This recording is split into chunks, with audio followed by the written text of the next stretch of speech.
आजकल अपना एक स्टेटस बन गया, एक प्रतीक बन गया कि बाजार से यदि कोई साबुत चीज ला के आता है, घर पे उसको कूटता है, करता है, तो उसको कंजूस घोषित करते हैं। गया बेटो 2 रुपया बचाने के चक्कर में हारा लेना है, तो छोरा तंग करे और कूटावे।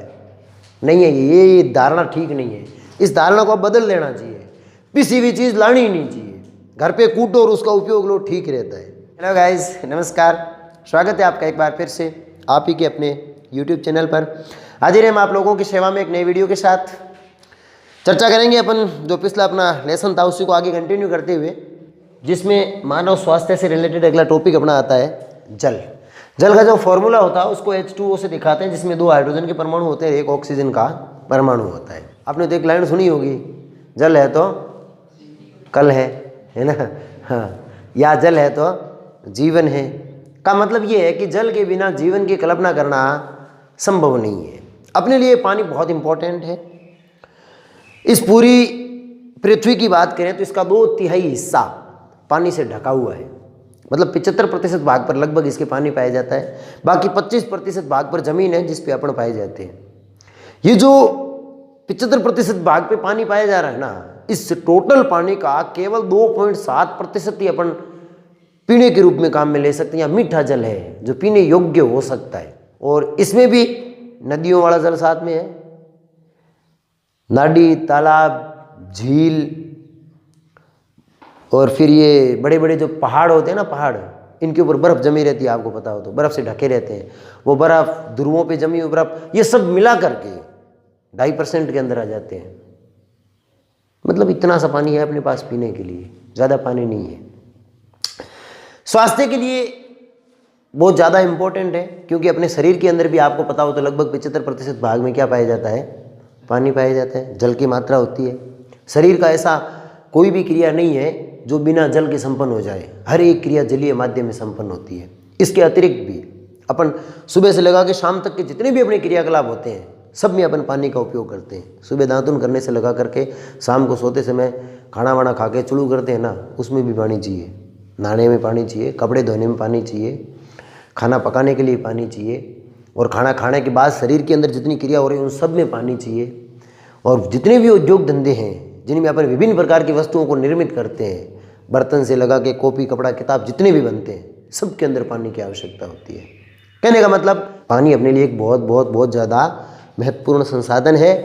अब अपन ने क्या किया, बढ़ती जनसंख्या के कारण और अपनी आवश्यकताओं की पूर्ति करने के लिए अपन ने इस जो जल स्रोत है, ये 2.5% में अपना ये बेरामो गाड़ा हुई भेड़ो है, ये भूमिगत जल है, ये भी 2.5% में साथ में आता है। अपनी आवश्यकताएं बढ़ गई, जनसंख्या बढ़ गई, लोगों को अपनी आवश्यकताओं को पूर्ति करने के लिए पानी का अधिक उपयोग करना पड़ा, जिसकी वजह से आज स्थिति ये हो चुकी है कि ये जो जल है आने वाले समय में लगभग जो पीने के लिए पानी है इसके लिए अपन को संघर्ष करना पड़ेगा। आज भी करना ही पड़ रहा है। कई सारे ऐसे शहर हैं, कई सारी ऐसी सिटियाँ हैं जिसमें पानी पीने के लिए नहीं होता है। मनुष्य ने क्या किया, अपने फायदे के लिए इस जलीय संसाधन का या इस जल का इतना बेतरतीब तरीके से उपयोग किया कि इसके ऊपर ही संकट आ गया।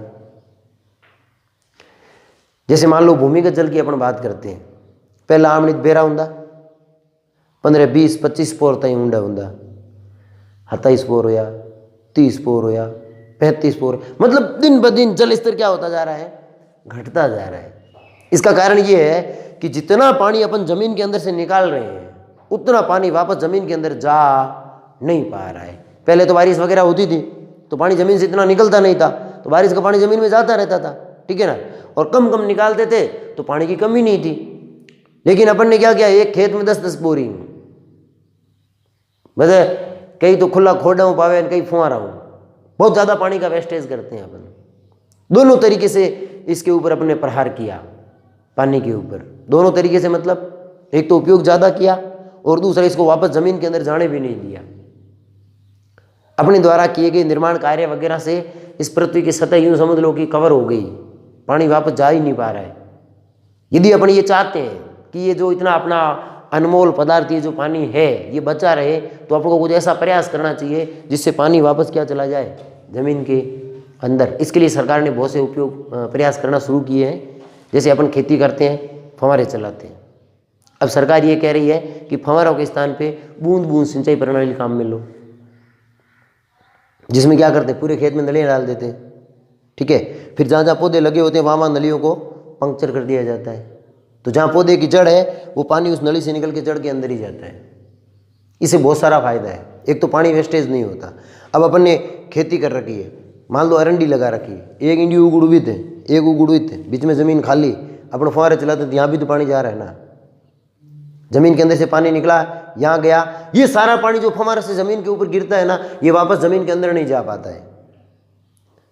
ये क्या होता है, जब गर्मी वगैरह होती है तो वाष्प बन के उड़ जाता है, इसका वापस से कोई उपयोग है नहीं हो पाता। यदि आप ड्रिप सिस्टम से सिंचाई करते हैं तो मान लो आपका एक पूरा खेत है, उस खेत को आप पानी देते हैं तो भी कम लाइट की 3 या 4 बारी लगे, तो ड्रिप सिस्टम एक बारी में बीजी, मतलब जहाँ आप फव्वारों को 12 घंटे चला रहे हैं वहाँ आपको केवल कितने घंटे चलाने की ज़रूरत पड़ती है, 4 घंटे, 8 घंटे का पानी बचा ना। तो सरकार ऐसा प्रयास कर रही है, इसमें अपन को भी बराबर का सहयोग निभाना चाहिए, क्योंकि है तो पानी अपने लिए ही ना। इससे और भी कई फायदे हैं, जैसे अपन खाद देते हैं, जैसे अपन दवाई देते हैं, उसको पानी में घोल के उस ड्रिप वाले सिस्टम में ही लगा दो, तो जहाँ पौधे की जड़ है वहीं खाद जाएगी।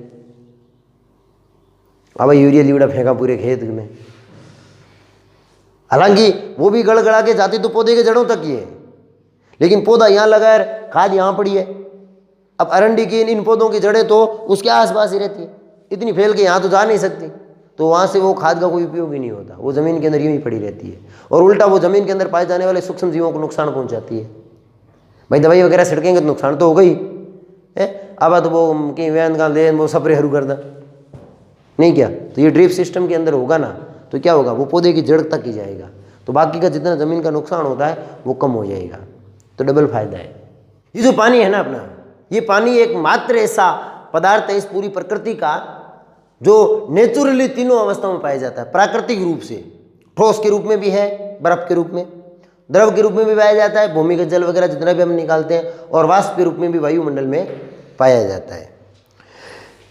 इसके क्या गुण होने चाहिए, यदि आप पानी को पीने के उपयोग में लेना चाहते हैं तो इसके कुछ स्पेसिफिक कैरेक्टर, कुछ गुण होना जरूरी है। सबसे पहला गुण है दिखने में साफ सुथरा हो, मतलब मैं कोई फू फल्डो नहीं है, पानी पिया ना एकदम साफ होना चाहिए।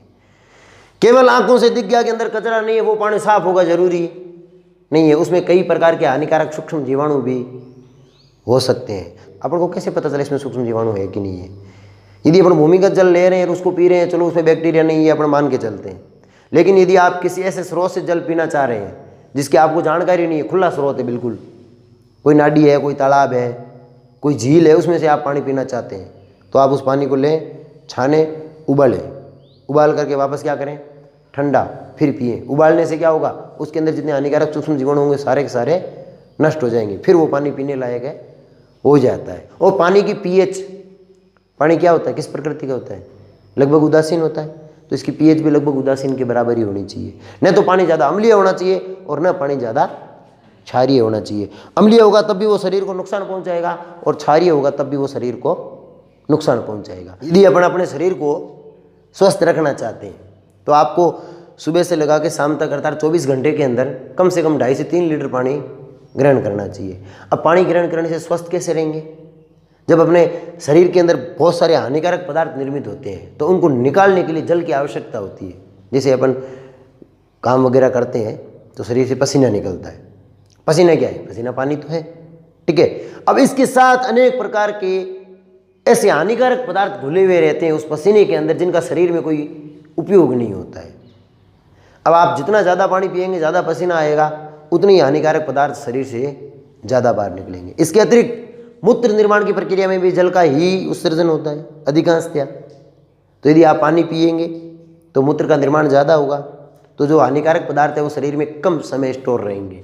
नियमित और भरपूर पानी पीने से शरीर में रोग प्रतिरोधक क्षमता बढ़ती है, ब्लड प्रेशर बराबर बना रहता है। यदि आपके शरीर में पानी की कमी होती है तो ब्लड प्रेशर कम हो सकता है। फिर है दूषित जल और इसके हानिकारक प्रभाव। दूषित जल होता है क्या है, दूषित जल का मतलब ये होता है कि जो जल पीने योग्य न हो, उसके संगठन में इस प्रकार से कुछ परिवर्तन हो जाए जो अपने पीने लायक नहीं बचे, या ये कह दो कि पानी के अंदर ऐसे सूक्ष्म जीवाणु मौजूद हों जो रोग उत्पन्न करने का काम करते हों, दूषित जल कहलाएगा। ये जो दूषित जल जो होता है ना, ये दूषित जल जब आप पीते हैं तो इससे कई प्रकार की बीमारियां हो सकती है। कई प्रकार के ऐसे रोग कारक हैं जो इस जल के अंदर पाए जाते हैं। और अपन आजकल तो नहीं होता इतना, क्योंकि आजकल अपन भूमिगत जल पीते हैं जो जमीन के अंदर से निकल के आते हैं, उसमें रोगाणुओं की इतनी होने की संभावना नहीं होती है। पुराने ज़माने में ये बहुत होता था, जब नाडी का इनका पानी पीते थे ना, टाँका है, टाँके का पानी इकट्ठा करके पिया, नाडी है वहाँ से पानी ला के पिए, तो उनके अंदर इस प्रकार के बहुत सारे सूक्ष्म जीवों के होने की संभावना रहती है। बैक्टीरिया हो सकते हैं, उनमें वायरस हो सकते हैं, उनमें प्रोटोजोआ हो सकते हैं, उनमें ये सारे छोटे जीव हैं, सूक्ष्म जीव हैं जो बहुत प्रकार के रोग उत्पन्न करते हैं। तो दूषित जल पीने से जो आम रोग होते थे, जिसमें कोलेरा जिसको हैजा कहते हैं, टाइफाइड एक प्रकार का बुखार है ना, पेचिस रोग जिसमें अपने दस्त वगैरह लग जाते हैं, पेट खराब हो जाता है, प्रोटोजोआ के कारण होता है, अमीबा एंट अमीबा हिस्टोली का एक जीव पाया जाता है, वो उत्पन्न करता है। एक आज से 15-20 साल पहले एक आम रोग जो राजस्थान में अमूमन पाया जाता था लोगों में, जिसको अपन क्या कहते थे, नारू रोग, या जिसे कहते हैं ड्रैकनकुलेसिस रोग कहते हैं। ये एक कृमि रोग है। कृमि का मतलब क्या होता है, ये अपन को टेबलेट देते हैं ना, एल्बेंडाजोल बिठा के खिलाते हैं और आप लोग बड़े मुश्किल से खाते हो, है ना। हाँ, कहीं तो कहीं कौन वही मुँह गड़े बदला रहे हो, कहीं येलो करे मारदान फेंकनी। कृमि, कृमि का मतलब लट वे जो एडा है ना, आटा। कई बार ऐसा होता है कि जब दस्त वगैरह लगते हैं ना, रोग हो जाता है कृमि रोग, दस्त लगती है, तो दस्त के साथ छोटे छोटे जीवाणु आते हैं, वो कृमि कहलाते हैं, लट टाइप है, छोटा छोटा, है ना। तो इसी प्रकार का एक कृमि था ड्रैकनकुलस मेंडिनेंसिस। ये क्या है, ये छोटा कृमि नहीं है, ये काफी लंबा कृमि था। इसकी मादा, ये जो रोग वगैरह फैलाते हैं ना, ये डिपार्टमेंट पूरा मादाओं के पास रहता है। नर बेचारे शांत शांत होते हैं, वो कोई रोग वोग नहीं फैलाते। मलेरिया उत्पन्न करती है मादा एनाफिलिस मच्छर फैलाती है, डेंगू मादा एडीज मच्छर फैलाता है, मादा कृमि, उसके द्वारा ये रोग उत्पन्न किया जाता है, फैलाया जाता है। ये मादा कृमि क्या करती है, ये अंडे देती है, और वो अंडे कहाँ देती है, पानी के अंदर। और यदि उस अंडे युक्त पानी को अपन में पी लेते हैं शरीर के अंदर, तो ये अंडे भी अपने शरीर के अंदर आ जाते हैं, या अंडे के रूप में आएंगे, या फिर वो अंडे जो होते हैं वो पानी के अंदर लार्वा में बदल जाते हैं, तो आप उसको ग्रहण करोगे तो वो भी अपने शरीर में आ जाते हैं। शरीर में आने के बाद उस अंडे या लार्वा से ये पूरा जीव बन जाता है। ये काफ़ी लंबा पतले धागे जैसा होता है, जिसकी लंबाई कुछ मीटर तक हो सकती है। फिर ये शरीर के अंदर पड़ा रहता है, अपनी आंत के अंदर पाया जाता है, और वहाँ से भोजन पोषण ग्रहण कर करके परिपक्व होता है। परिपक्व होकर जब बहुत बड़ा हो जाता है और वापस अंडे देने लायक होता है, तो फिर इसको अंडे देने के लिए वापस किसकी आवश्यकता पड़ती है, पानी की। तो ये वापस शरीर से बाहर निकलने का प्रयास करते हैं, और अमूमन ये बाहर निकलता है पाँव के किसी हिस्से से। जब ये बाहर निकलेगा ना, वहाँ पे गड़िया हो जाता है, गड़िया में समझ दिए, ठीक है, गड़िया होगा, उसके अंदर से ये जीवाणु बाहर निकलता है। जैसे ये बाहर निकलना शुरू होता है, इसको बहुत ज़्यादा सावधानी से शरीर से बाहर निकालना पड़ता है, एक धागे के रूप में निकलता है। और ऐसा नहीं है कि एक ही दिन में निकल जाता है, धीरे धीरे निकलता है। निकलने में 5-7 दिन लग सकते हैं। तो कुछ लोग क्या करते हैं, इसको निकालने के लिए एक पतला सा वो लकड़ी का कोई छोटा टुकड़ा, उसके ऊपर इसको धीरे धीरे लपेटते रहते हैं। जितना बाहर आया लकड़ी को घुमाया, बाहर आया लकड़ी को घुमाया, धीरे धीरे जब ये शरीर से बाहर निकल जाता है तो कई दिनों बाद वापस वो घाव भरता है। और यदि उसको जल्दी निकालने के चक्कर में उसको खींचा और वो टूट गया, तो वो शरीर के अंदर ही मरता है, और उसके शरीर में से बहुत सारे विषैले पदार्थ निकलते हैं, और वो फिर गांठ उत्पन्न कर देते हैं शरीर के अंदर। वो शरीर के लिए बहुत ज़्यादा क्या होता है, हानिकारक होता है। हालांकि सन 2000 के बाद इस प्रकार का कोई केस देखने को नहीं मिला, मतलब नारू रोग क्या हो चुका है, समाप्त हो चुका है। लेकिन फिर भी सावधानी रखना अत्यंत आवश्यक है। नेक्स्ट टॉपिक अपना आता है मोटापा। मोटापा इसलिए होता है कि शरीर के अंदर क्या जमा हो जाती है, फैट या वसा जिसको अपन कहते हैं। हालांकि वसा अपने शरीर में भी होती है, त्वचा जो अपनी त्वचा इसके नीचे वसा जमी रहती है, त्वचा तक के नीचे। लेकिन जब ये आवश्यकता से अधिक जम जाती है तो फिर उस स्थिति को अपन किस नाम से जानते हैं, मोटापे के नाम से जानते हैं। अपन कब कहेंगे भाई किस आदमी में मोटापा है और किस में नहीं है, लेकिन उसका एक आधार है जिसको कहते हैं BMI, बॉडी मास इंडेक्स के नाम से इसको जाना जाता है। ये एक पैमाना है, ये एक माप दिया गया है। एक WHO वर्ल्ड हेल्थ ऑर्गेनाइजेशन एक संस्था है ना, उसने ये नाप दिखा रखा है BMI का कि भाई यदि किसी आदमी के शरीर का क्षेत्रफल जो है उसके अनुसार उसका बॉडी का वेट इतना इतना इतना है तो आप उसको मोटापा से ग्रसित कहेंगे या नहीं कहेंगे। ये BMI नापा जाता है किलोग्राम प्रति मीटर स्क्वायर, इसकी इकाई होती है। किलोग्राम का मतलब तो द्रव्यमान का मात्रक, मीटर स्क्वायर मतलब क्षेत्रफल का मात्रक। यदि किसी आदमी के शरीर का जो वजन है वो 18.5 किलोग्राम प्रति मीटर स्क्वायर से कम होता है तो उसे थका हुआ माना जाता है। उसको आवश्यकता है कि वो अपने वजन को थोड़ा क्या करे, बढ़ाए। और यदि जो बॉडी मास इंडेक्स का मान है वो कितना आ रहा है 18.5 से 24.5 किलोग्राम प्रति मीटर स्क्वायर के बीच, तो उस आदमी की कैसी अवस्था मानी जाएगी, सामान्य अवस्था मानी जाएगी। जो सर्वाधिक स्वस्थ लोग होते हैं वो इसी अवस्था वाले होते हैं।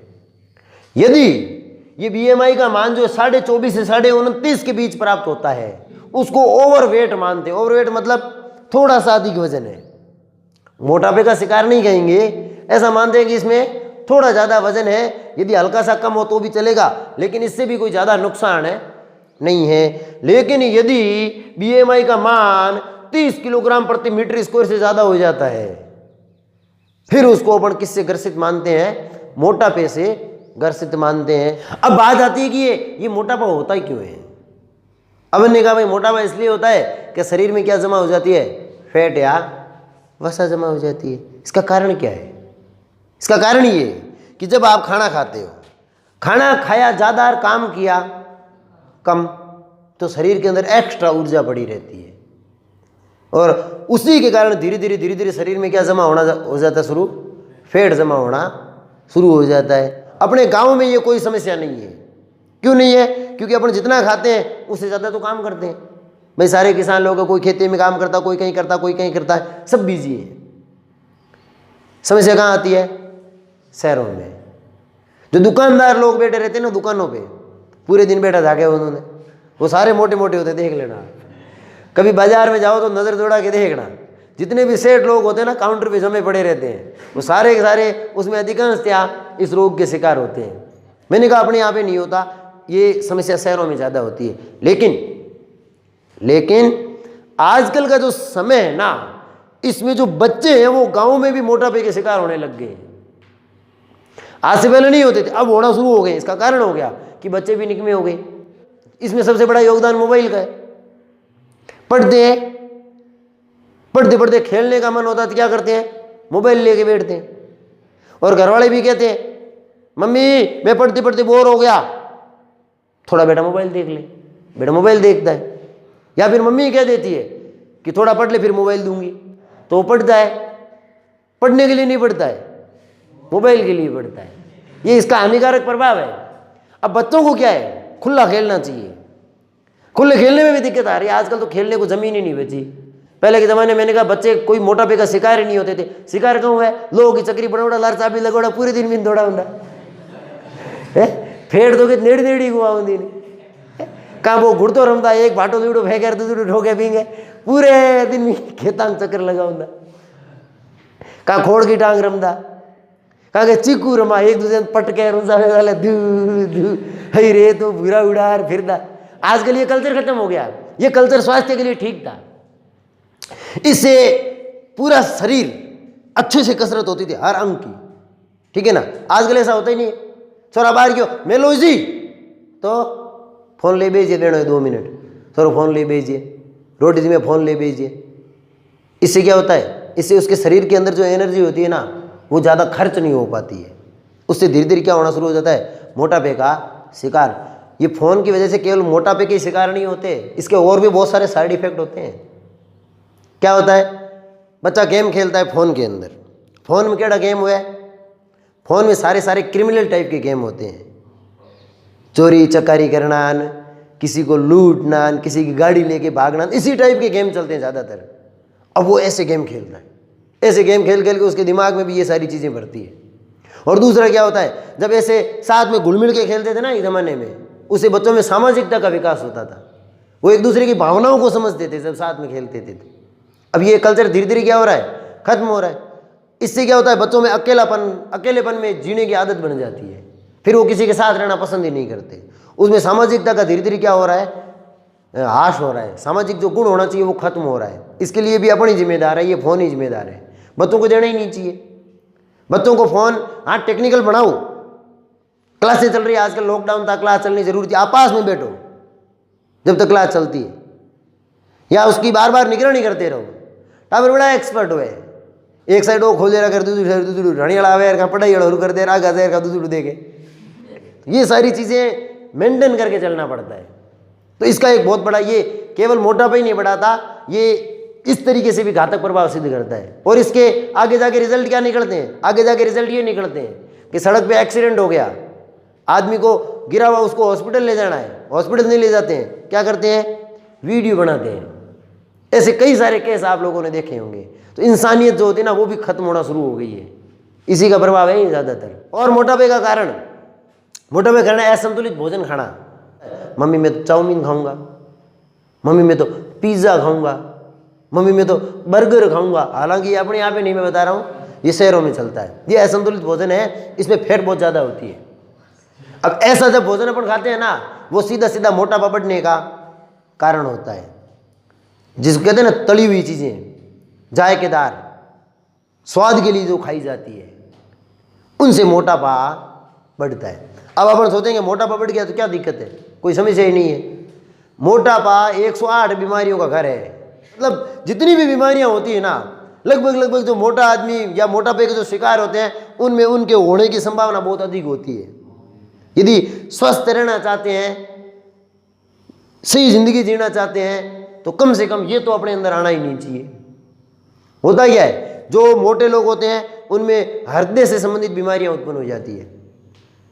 क्यों हो जाती है, क्योंकि हृदय तो बना इतने से शरीर के लिए, शरीर हो गया इतना मोटा, अब हृदय तो डरता डरता चलता है बेचारा, उस पर बहुत ज़्यादा प्रेशर पड़ता है, बहुत ज़्यादा दिक्कत आती है उसको काम करने में।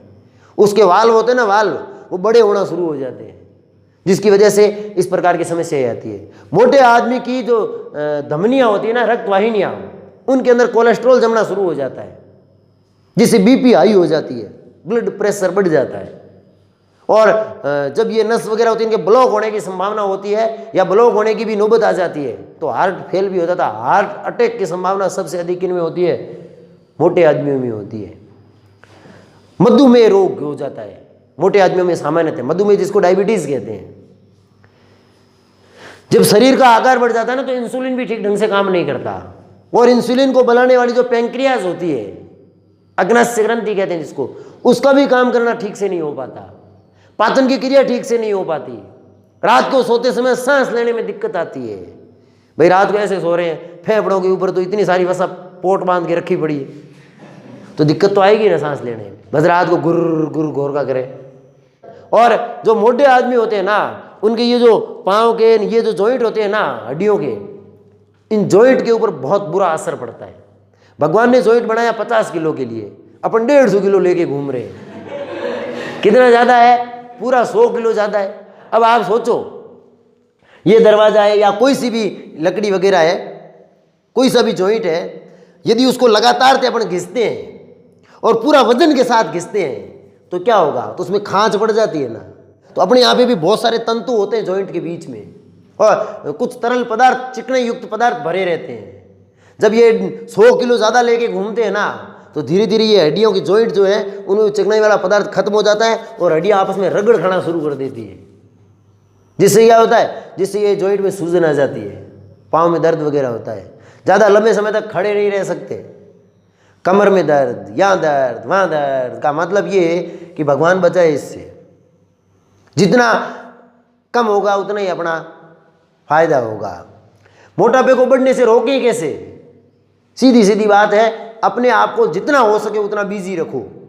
मोबाइल वगैरह इनका उपयोग कम से कम हो। जब भी खाली समय आता है तो शरीर को तंग करने योग्य काम करो, केवल दिमाग को तंग करने योग्य काम नहीं हो। मोटापे को यदि कम करना है तो सुबह सुबह कम से कम 30 से 35 से 40 मिनट तक तेज वॉकिंग करो, इधर से उधर, उधर से इधर। मैं फिर कह रहा हूँ, अपन के गांव वालों को इसको कुछ भी करने की आवश्यकता नहीं है।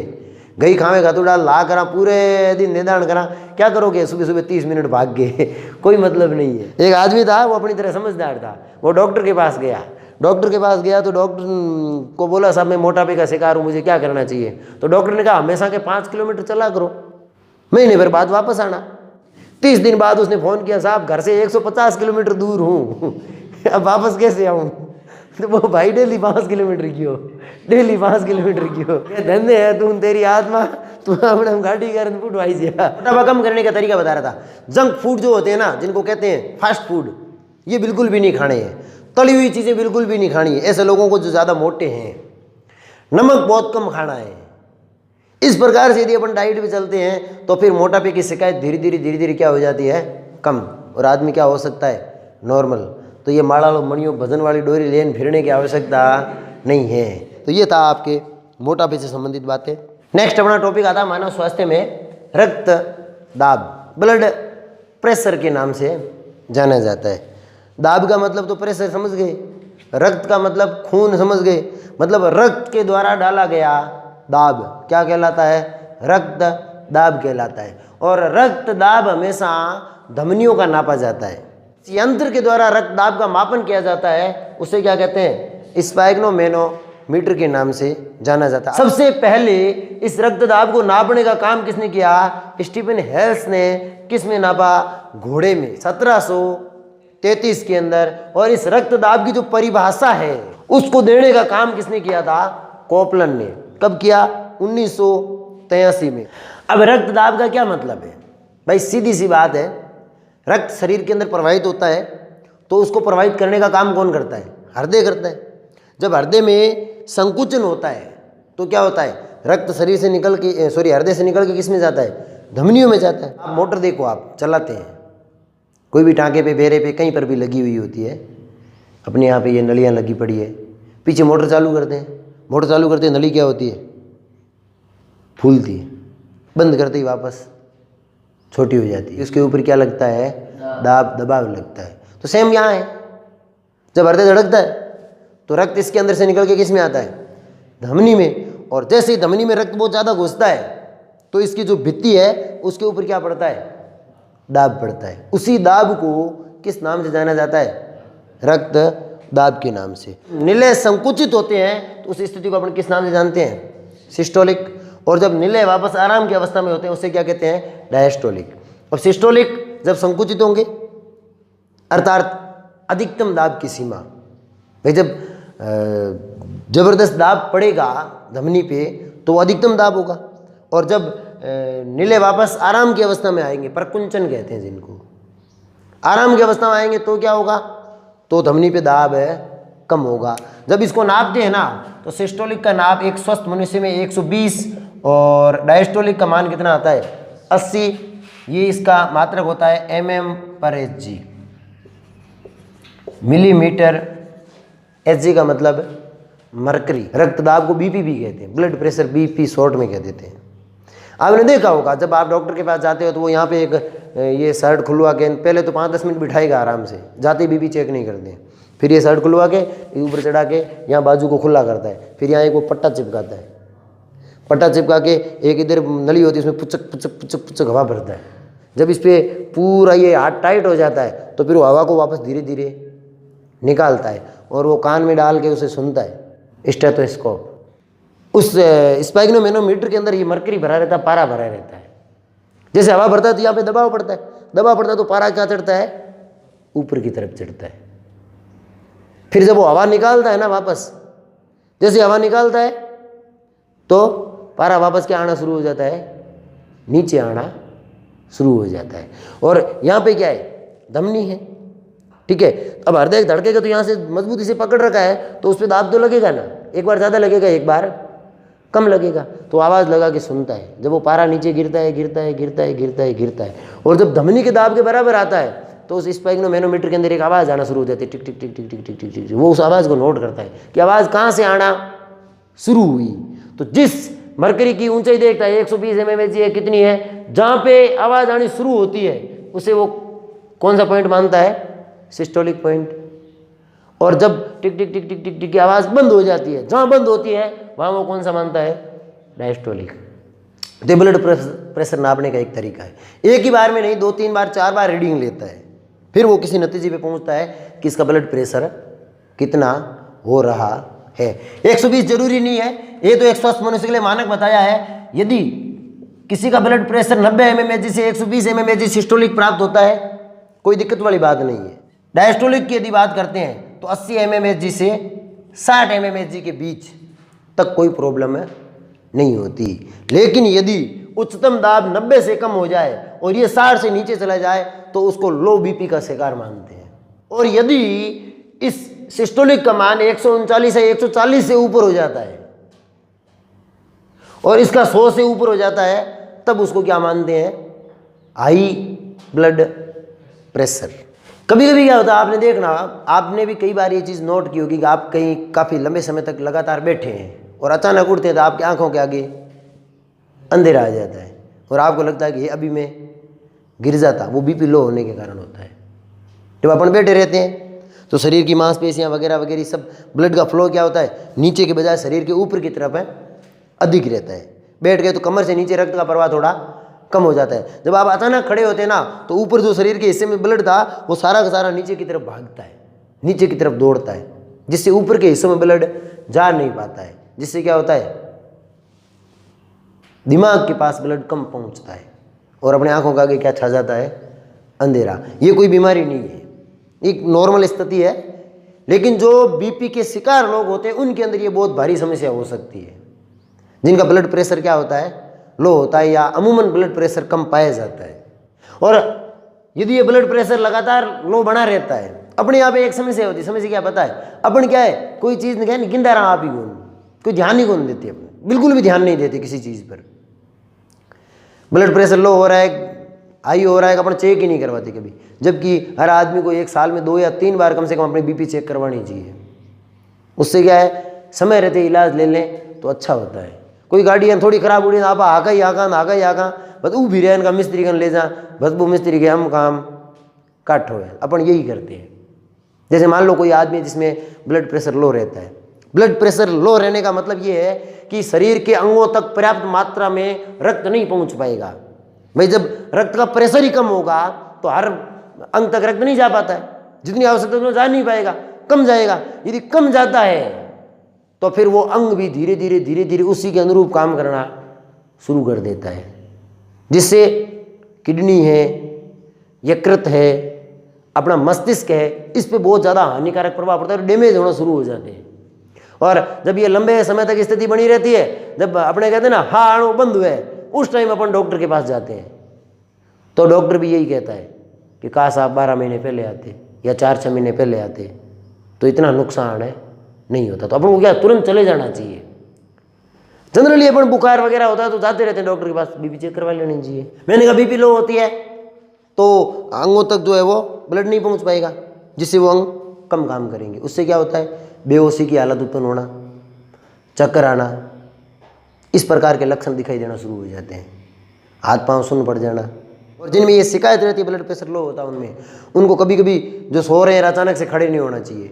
सो रहे हैं थोड़ी देर बैठो, तो पाँव को ज़मीन की तरफ करके हिलाओ, फिर आराम से खड़े होके धीरे धीरे अपना काम शुरू करना चाहिए।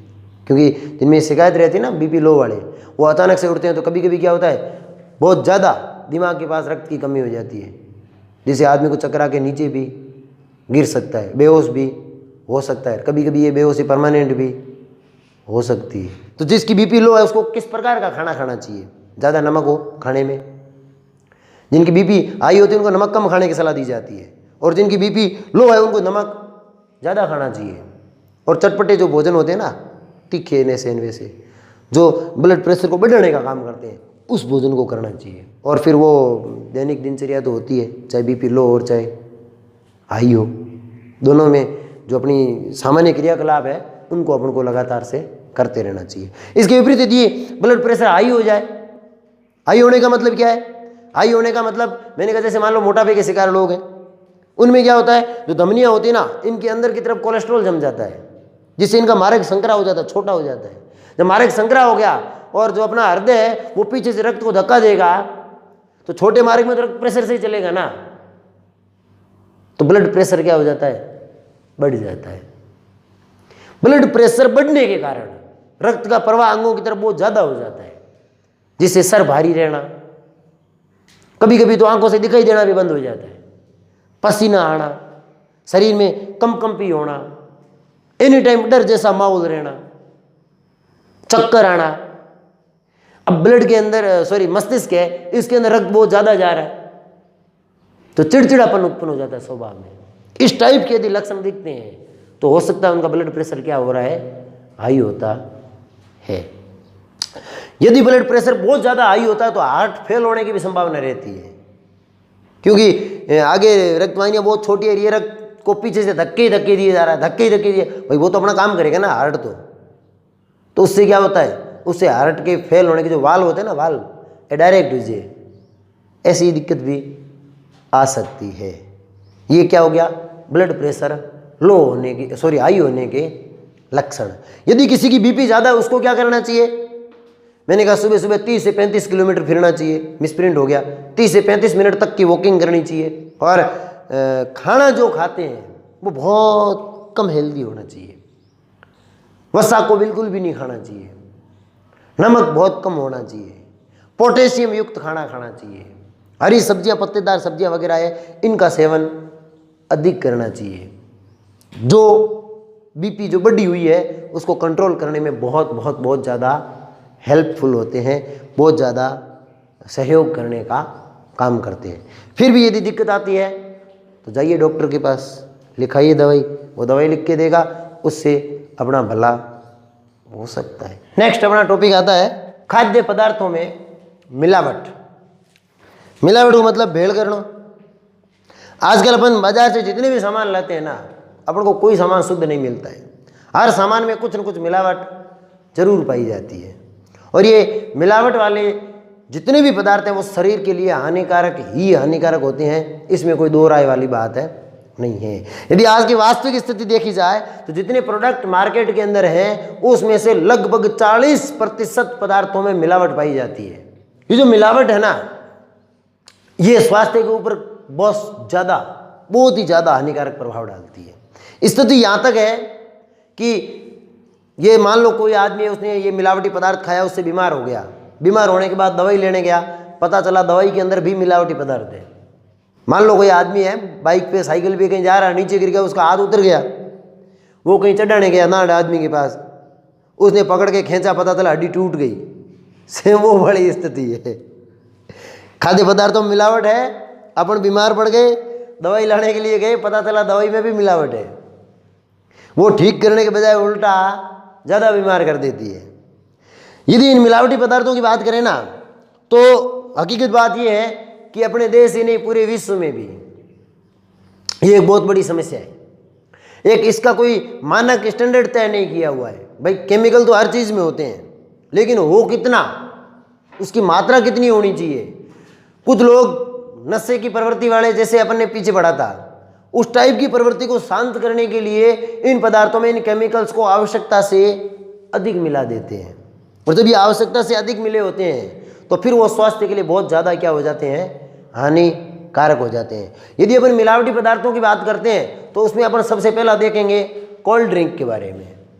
कई जगह अपन ने पढ़ा होगा या आप लोगों ने भी सुना होगा कि कोल्ड ड्रिंक स्वास्थ्य के लिए बहुत ज़्यादा हानिकारक होती है। कोल्ड ड्रिंक मतलब ठंडा, पेप्सी, थम्स अप, लिम्का, निमकान, जितने भी आते हैं सारे के सारे, माउंटेन ड्यू, डर के आगे मौत है, जीत नहीं है। तो ये हानिकारक प्रभाव डालते हैं कोल्ड ड्रिंक।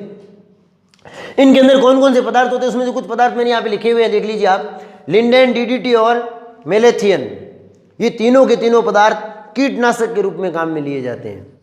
हालांकि इनका, मैंने कहा ना, स्तर, इनकी कितनी मात्रा होनी चाहिए उसमें गड़बड़ कर जाते हैं लोग, इसको आवश्यकता से अधिक मिला देते हैं, तो वो स्वास्थ्य के लिए क्या होती है, हानिकारक। अब जाहिर सी बात है, कीटनाशक है तो ये बहुत सारे रासायनिक पदार्थों से मिली होगी, और ये रासायनिक पदार्थ अपने शरीर में जाएंगे तो सीधा ही उत्पन्न करेंगे किसको, कैंसर को। दूसरा, इसमें कुछ अम्लीय पदार्थ मिलाए रहते हैं, जैसे फास्फोरिक अम्ल, दांतों को खाता है, यूं समझ लो आप, दांतों के लिए बहुत ज़्यादा नुकसानदायक होता है फास्फोरिक अम्ल। बोरिक अम्ल और बेंजोइल अम्ल, ये क्या करते हैं, उस कोल्ड ड्रिंक को खट्टा बनाने के लिए उसके अंदर डाले जाते हैं। ये सारे के सारे स्वास्थ्य के लिए हानिकारक रहते हैं। सीसा, लेड कहते हैं जिसको, 0.4 ppm के बराबर इसमें शीशे की एक मानक निर्धारित किया हुआ है, लेकिन कंपनियां इससे भी ज़्यादा डाल देती है। ये शीशा अपने तंत्रिका तंत्र को प्रभावित करता है, अपने शरीर की मांसपेशियों को प्रभावित करता है और कैंसर तो उत्पन्न करता ही करता है। कैफीन एक उत्तेजक पदार्थ है जो चाय और कॉफ़ी में पाया जाता है, कॉफ़ी का मुख्य घटक कह सकते हो आप। ये कैफीन क्या करता है, ये शरीर को ताजगी का एहसास दिलवाता है। रात को नींद आ रही है, कॉफ़ी पी लो, उसके अंदर कैफीन होता है, नींद उड़ा देता है, अनिद्रा का कारक बनता है। तो जो लंबे समय तक इस कोल्ड ड्रिंक्स का उपयोग करते हैं उनके साथ ये नींद नहीं आने की समस्या उत्पन्न हो जाती है। तो ये कोल्ड ड्रिंक स्वास्थ्य के लिए बहुत ज़्यादा हानिकारक है। यदि इसको कोई लंबे समय तक अगर लगातार इसका सेवन करता है, इसका आदी टाइप हो जाता है, तो ये बाकी जो नसें हैं ना, उनसे भी बहुत ज़्यादा हानिकारक है। ये लीवर वगैरह पे बहुत भयंकर प्रभाव डालती है। ये जो है ना, ये शीशा, लेड कहते हैं इसको, ये अपने लीवर को यूँ समझ लो पीट पीट के लाल कर देता है। इतना खतरनाक है ये लीवर के लिए, लेकिन अपन इनको पी लेते हैं जाने अनजाने में। यदि मिलावटी पदार्थ की बात करते हैं, अपन दूध का उदाहरण लेते हैं। अपने रेस्क्यू सेंटर में एक बार दूध लेके आए थे हम हिरणों के लिए डेयरी से। गलती से वो दूध हमने उस हिरण को पिलाया नहीं, किसी कारणवश बोतल के अंदर ही रह गया। तो बोतल के अंदर रह गया, दूध फट गया। तो हमने बोतल को उल्टा किया, हमने कहा खाली कर देते हैं, साफ कर देते हैं। तो अंदर पानी पानी था, वो तो बाहर आ गया। तो दूध स्कंदित हो गया ना, बाहर आया ही नहीं। बहुत खींचा हमने, बाहर ही नहीं आ रहा है। पानी से हिलाया, टूट ही नहीं रहा है। इतनी बट्टी बन गई, वो बट्टी की बट्टी बड़ी अंदर पूरी की पूरी जमी हुई। तार से खींच के बाहर निकाला उसको, हाथ से तोड़ा ना, यूं रबर की तरह हो रखा पूरा। सिंथेटिक दूध कहते हैं इसको। यूरिया सेन, डिटर्जेंट सेन, बाजार के अंदर आने वाले तेल वगैरह अंदर डाल के दूध बना देते हैं। सोच के बड़ा अजीब लगता होगा आपको, यूरिया से दूध, और उसकी अपन चाय बना बना के पीते हैं। आज तो बड़ी टेस्टी बनी, क्यों? डेयरी वाला दूध होनी जिंदा। बाजार से कोई भी चीज़ लेके आओ आप, मिर्च लेके आओ, अंदर लाल पाउडर मिला देते हैं, यहाँ तक कि लाल ईंट का चूरा मिला देते हैं मिर्ची में, कलर मिला दिया। काली मिर्च लेने जाओ, पपीते के बीज मिला के दे देते हैं। धनिया लेने जाओ, हाथी की लीद मिला के दे देते हैं। हल्दी लेने जाओ, अंदर पीले रंग का पाउडर मिला के दे देंगे। कोई सा भी खाद्य पदार्थ अपन बाजार से खरीदते हैं तो वो साफ और सुथरा आपको कभी मिलेगा ही नहीं। क्या करें इससे? इससे बचने का एक ही तरीका है, हल्द लाओ, भले मिर्च लाओ, भले धाना लाओ, बाजारों हारा लेना हो, घर लाओ। आजकल सब लोग संपन्न है, मिक्सी विक्सी सबके घर में होती है, नहीं है तो चाकी है, मामदेसो है, उसके अंदर ना के कूट के उसका उपयोग करें। इससे अच्छा और कुछ नहीं है। सब्जियां वगैरह लाने जाते हैं, इसमें कलर लाने के लिए रासायनिक पदार्थ मिला दिए जाते हैं। गोभी है, उसको सफ़ेद दिखाने के लिए उसमें सिल्वर नाइट्रेट डाल देते हैं। सब्जियों को ताज़ा दिखाने के लिए उसमें कॉपर का विलियन डाल देते हैं, लेड डाल देते हैं, सीसा वगैरह। ये सारे के सारे मिलावटी पदार्थ उन सब्जियों के साथ, इन विभिन्न पदार्थों के साथ अपने शरीर के अंदर आते हैं। कई कहते हैं घर बैठो यारो तो क्यों ही किसी को नहीं तो कैंसर हुई क्यों, तो कैंसर इन्हीं तत्वों के, इन्हीं पदार्थों के साथ शरीर के अंदर घुस जाता है, अपन को पता ही नहीं चलता है। आजकल अपना एक स्टेटस बन गया, एक प्रतीक बन गया कि बाजार से यदि कोई साबुत चीज़ ला के आता है, घर पे उसको कूटता है, करता है, तो उसको कंजूस घोषित करते हैं। गए बेटो 2 रुपया बचाने के चक्कर में हारा लेना है, तो छोरा तंग करे और कूटावे। नहीं है, ये धारणा ठीक नहीं है।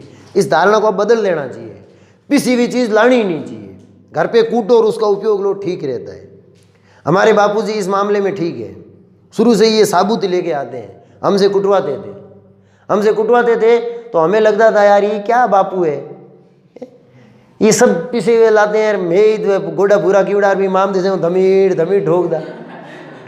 तो हमें बड़ा अजीब लगता था। आज जाके ये चीज़ें समझ में आई है, और वो कहते भी थे कि यार ना बाजार वाली चीज़ में मिलावट हुए, आम हारा लान कूटना यार मैं जानदा डोकरो हो टके 4 रुपया बचाने के चक्कर में हड़द लिया और माऊ कूटावे। हड़द बहुत मुश्किल से कूटी जाती है ना, बहुत ज़्यादा वो होती है, तो उसको कूटने में जान निकल जाती थी, है ना। अब जाके समझ में आया कि बापूजी बिल्कुल ठीक थे। तो आपके बापूजी को भी यही कह दो कि बाजार से अपने पिसी हुई चीज़ घर में आनी ही नहीं चाहिए। सबके अंदर कुछ न कुछ मिलावटी पदार्थ मिले हुए हैं। बादाम लाने जाओ, उसके ऊपर कलर करके दे देते हैं चकाचक। ये सारी चीज़ें मिलावटी पदार्थों के रूप में अपने शरीर के अंदर जाएगी। क्या सरकार इसके लिए कोई काम नहीं करती? भारत सरकार ने 1954 में खाद्य पदार्थ अल्प मिश्रण निषेध अधिनियम बनाया कि भाई जो खाद्य पदार्थ है इनके अंदर मिलावटी पदार्थ जो मिलाए जाते हैं उनको रोकने के लिए ये नियम है। उसके अंतर्गत सजा का भी प्रावधान किया गया है कि ऐसे कोई मिलावट वगैरह करता है तो उसके खिलाफ कानूनी कार्रवाई होगी। क्या फर्क पड़ता है, कानूनी कार्रवाई होती है, 2-4 लोगों को पकड़ते हैं, वो छूट के वापस आते हैं, फिर से इसी धंधे में लग जाते हैं। क्या है ना, अपना पूरा सिस्टम ही इस टाइप का बना हुआ है। कोई अफसर आते हैं चेक करने के लिए, किसी बड़ी दुकान पे आए, कोई बहुत ज़्यादा ही पहुंच वाला दुकान वाला है, तो अफसर से पहले तो वो नेता को फ़ोन कर देता है, नेताजी अफसर को फ़ोन करते हैं, इस दुकान पे कुछ भी चेक मत करना। आपको पता हो तो जब भी त्योहार आता ना, दीपावली वगैरह, तो ये इस प्रकार के खाद्य सुरक्षा वाली टीमें घूमती है। वो क्या करती है, नकली मावा वगैरह पकड़ती है। मावा भी नकली बनने लग गया है, सिंथेटिक, जो स्वास्थ्य के लिए हानिकारक होता है। तो ये लोग वहाँ पे आते हैं, अपना सिस्टम ही मैंने कहा ऐसा बन गया। वो आते ज़रूर है चेक करने के लिए, लेकिन फिर दुकानदार उनकी बात करवाते गांधी जी से। अब गांधी जी की बात कौन टाले? वो अफसर आते हैं, वो गांधी जी की बात नहीं टाल सकते कि गांधी जी इतना बड़ा आदमी है, उसने कह दिया तो फिर मान लेते हैं। फिर वो इतना ज़्यादा चेक चुक नहीं करते, वो वापस निकल लेते हैं। तो गांधी जी में बहुत ताकत है, इसी वजह से अपन को मिलावटी पदार्थ खाने पड़ते हैं। मैं तो यही कहूँगा कि भाई जितना हो सके अपन घर पे लाके यदि इन चीज़ों को बनाते हैं तो ठीक रहता है। तो मामदे सोन घोटो धोन आज तैयार कर लियो, ठीक है। अगली बार जिन्हें हड़द आवे तो गई आण पीवड़ी नहीं लानी, गांठिया ला दूँ, आप कूटियो, पीसियो, खाइयो, स्वच्छ खाइए, स्वस्थ रहिए, अपने स्वास्थ्य को बना के रखिए, और जो अपने आसपास लोग हैं उनको भी इस बारे में जागरूक करते रहिए।